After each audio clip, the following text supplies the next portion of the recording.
Hey, here's a quick unbox video for the KuWfi 4G LTE CPE. It's a Cat 6A model, so we get some pretty decent results out of this, and the big advantage of this one is that it's price point. So there's two big deals. It's pretty cheap, so you can purchase it online on Amazon pretty cheaply. You can also we sell them ourselves as well. So there's a big advantage there. The next one is the chipset that's on the inside of it. So it does have access to B66 and B71, which are some of the newer frequency bands that AT&T and T-Mobile are using. I believe it also has access to B14, which is a very important frequency for Verizon usage. I will note we have not tested this with Verizon, so I cannot guarantee its compatibility with that carrier. So opening it up, it has a quick user manual on here, so this is pretty good if you are looking for to change your SSID, to access the user interface, to change the network mode, if you want it to be just a router, if you want it to be just a modem. It comes default as a router modem combo or router modem hybrid. So that's the default that you have on there. You can always change that, and we will be working on getting some additional resources on how to change settings on the user interface. Next, you have your power cable. So you will notice that this is a slightly different connector. So if you are looking at an upgrade or from like a Netgear LB1120 or something like that, this is a different connector. So putting it into perspective, this is a connector from a Netgear LB1120, and so it is a slightly smaller plug type than the other one. So don't lose the adapter on this one. This is a little bit more of a rare plug type, whereas the ones that come on the LBs and MoFis and things of that nature are always pretty much the same amperage and all that. Next, you have a small USB cable. So this is a USB to micro, I believe. This is good if you want to direct connect via USB to access the user interface for some reason, or you can also plug onboard storage on here. So if you want to do network storage, I believe you can do that through this model as well. I may be wrong about that. I have not verified that feature yet either. You have a Cat 5 cable here, so it does come with that. So if you need to connect to your computer and you don't have that Cat, or if you need to connect to a different router, you can do so with that cable. And then you have the unit itself. So you have the integrated antennas on here. I will note that these cannot be removed. So A, don't break them, and then B, if you need to do direct connect for an exterior antenna because your 4G access is your 4G signal is just very weak, that is not an option with this device. You would need to do an actual antenna install or a cell booster install at that point. And at that point, there's probably other cheaper options to do. So I would probably recommend this being if you live within decent cell service.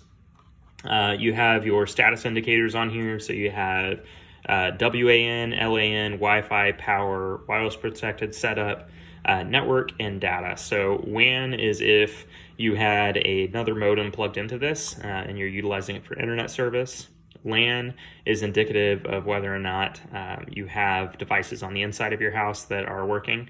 Wi-Fi, same thing. If Wi-Fi is working on this device, if wireless is working on the device.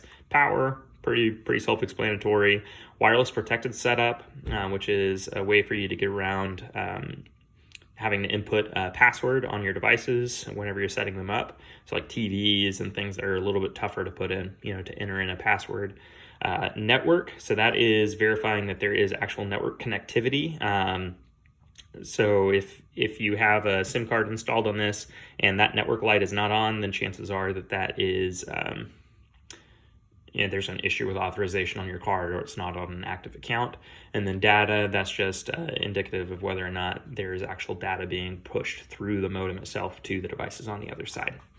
On the back end here, you have your LAN input. So this is where you can either plug in a different router. So if the integrated router on this just isn't giving you the Wi-Fi coverage that you need, you can attach a router to it. WAN input. So if you had a cable modem or something of that nature that you were just using this as a router, not actually as an LTE gateway, you can do that. You have your wireless protected setup button right here. Generally, you'll want to hold that down for about 3 seconds and then release it, and it'll go into WPS mode and be findable by your TV. You have your SIM card slot. So this does take a micro SIM size, which is this SIM size. When you put it down, you are going to do it with your pins face down and your wedge face in. So you'll put it in like that. Now you cannot push it in with your fingers. It has to go too deep in. And so in general, I recommend that you get like a paper clip or something like that. I use a tiny little screwdriver, push it in, you'll feel it click into place. Same applies to pull it out, push it in, and it'll release and you can push it back out. You have your USB slot right here. So if you wanted to do onboard storage or access it via USB, you can do so. Your power depressant button right there, so you can press and depress it right there. And then you have your power input right there. Next, you have your reset module right here. So take like a paper clip or something of that nature. You have to get very deep down in there for that. So make sure that it's nice and long. Hold that down. For carrier change, you have your IMEI listed right here. So if you have to change with, AT&T or T-Mobile or Verizon, generally they're going to ask for an IMEI number. You have your MAC address right there. It also posts the default SSID or network name, as well as the password for it. So the password for these is always 1234567 You can go into the UI and change that. Then you also have your access address, so it's 192.168.10.1. That is true across all models of this device. Username and access is admin, so admin is the username and password. That is case sensitive, so make sure that it is all lowercase because it will kick it back otherwise. Like I said, overall, this is a pretty decent little device. The price point and the access to B66 and B71 are the main draws for it. If you have any questions about it, feel free to reach out to us at support@allofip.com or leave a comment.